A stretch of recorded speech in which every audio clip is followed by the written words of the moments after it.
Buenas tardes, mi nombre es Diana Marcela Jaramillo Zapata, estudiante de Contaduría Pública, actualmente matriculada en el curso Finanzas Corporativas para la Toma de Decisiones. En el presente trabajo hablaremos sobre la actividad final, escenarios financieros y será expuesto a la tutora Ana María Rojas, perteneciente al grupo 106011-6. Introducción. En el presente trabajo evidenciamos la síntesis correspondiente a la ampliación de capital y la política de dividendos, donde abarcaremos los puntos más importantes de esto y cómo son manejados en las diferentes organizaciones. Ampliación de capital. Se entiende por ampliación de capital aquella operación financiera dirigida a incrementar los recursos propios de la empresa para poder acometer nuevas inversiones o por necesidades de financiación. Las compañías pueden aumentar su patrimonio a través de tres puntos importantes. El primero es emitiendo acciones nuevas, el segundo aumentando el valor nominal de las acciones ya existentes o el tercero mediante el cargo de los beneficios no distribuidos a la empresa mediante las reservas. Tipos de ampliación de capital. Aumento del valor nominal de las acciones existentes. En este caso nos quiere decir que el valor nominal de las acciones ya existentes aumenta realizando un canje de las acciones antiguas por unas nuevas. Con cargo a reservas de beneficios, dentro de los estatutos de las sociedades anónimas, las empresas están obligadas a crear reservas de capital y emitiendo nuevas acciones. Esta se da mediante el derecho de suscripción preferente a la adquisición de nuevas acciones. Tipos de acciones en la ampliación de capital. Acciones a la par. Las nuevas acciones emitidas tienen el mismo valor nominal que las acciones que ya están en circulación.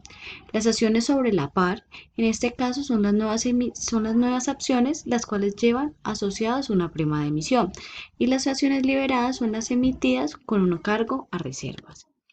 Fases de la ampliación de capital.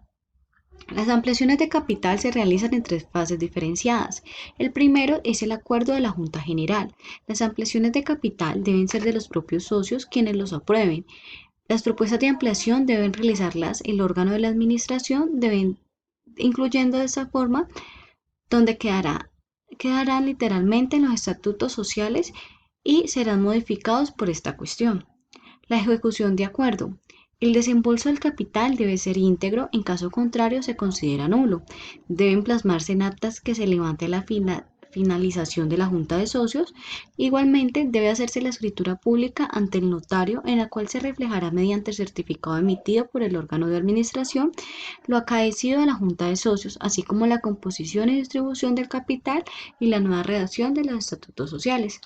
La inscripción en el registro mercantil sería la última y posteriormente la escritura pública deberá inscribirse en el registro mercantil que por domicilio le corresponda, para que de esta manera se pueda reflejar la situación actual de la sociedad y cualquier tercero interesado pueda disponer de dicha información. Otro tema que hablaremos es sobre la política de dividendos. Podemos decir que la política de dividendos de una empresa es un plan de acción que deberá seguirse siempre que se decida en torno a una distribución de dividendos. Sus objetivos principales son la maximización del beneficio de los propietarios de la empresa y la proporción suficiente del financiamiento. Los tipos de políticas de financiamiento. Encontramos la razón de pagos, el cual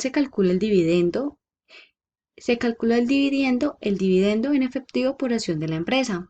Entre sus utilidades por acción está indicado el porcentaje por unidad monetaria percibida que se distribuye a los accionistas en forma de dividendos. La política de dividendos regulares, esta se basa en el pago de un dividendo fijo en cada periodo. Esta política proporciona a los accionistas información generalmente positiva, indicando que la empresa se desempeña correctamente, con lo que se reduce el mínimo de toda incertidumbre. La política de dividendos regulares bajos y adicionales, estos se llevan a cabo cuando las utilidades los justifican. Si las utilidades son mayores que lo normal en un periodo específico, la empresa tiene como posibilidad de pagar este dividendo adicional denominado dividendo extra. Y los dividendos en acciones, ese es en el sentido contable, el pago de un dividendo en acciones significa un cambio entre las cuentas de capital en vez de la utilización de fondos. Los factores influyentes en la política de dividendos. Las regulaciones legales. Las reglas legales establecen que por que los dividendos deberán pagarse a partir de las utilidades, ya sea de las utilidades del año en curso o de años anteriores, tal como se reflejan en la cuenta del balance general denominada utilidades retenidas. Las leyes estatales hacen hincapié en tres reglas. La primera es la regla de utilidades netas, la segunda la regla del deterioro de capital y por tercero tenemos la regla de insolvencia. Entonces también encontramos la posición de liquidez. Esta nos quiere decir que las utilidades que se mantienen como utilidades retenidas generalmente se invierten en los activos requeridos para la marcha de la empresa.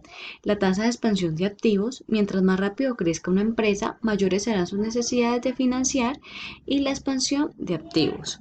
La restricción en los contratos de las deudas. Con frecuencia los contratos de deudas, particularmente cuando se trata de deudas a largo plazo, limitan la capacidad de una empresa para pagar dividendos en efectivo.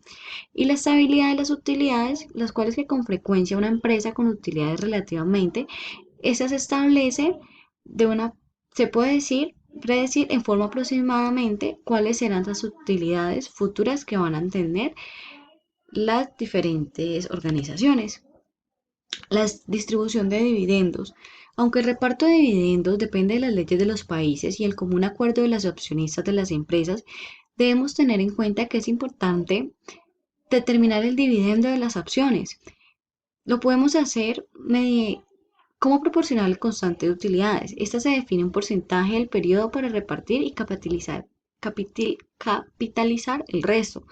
El rendimiento mínimo se basa en la definición de un dividendo fijo, el cual garantice una rentabilidad sobre la inversión del accionista.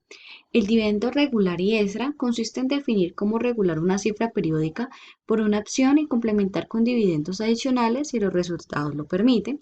Y los dividendos residuales se reparten dividendos después de todos los compromisos legales, laborales y con terceros y por diferencia se define el monto a repartir. Conclusión.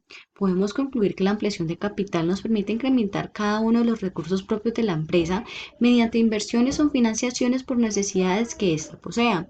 Y la política de dividendos nos permite formar parte de las decisiones a tomar en las empresas por el impacto financiero que estos pueden tener. Bibliografía. Muchísimas gracias.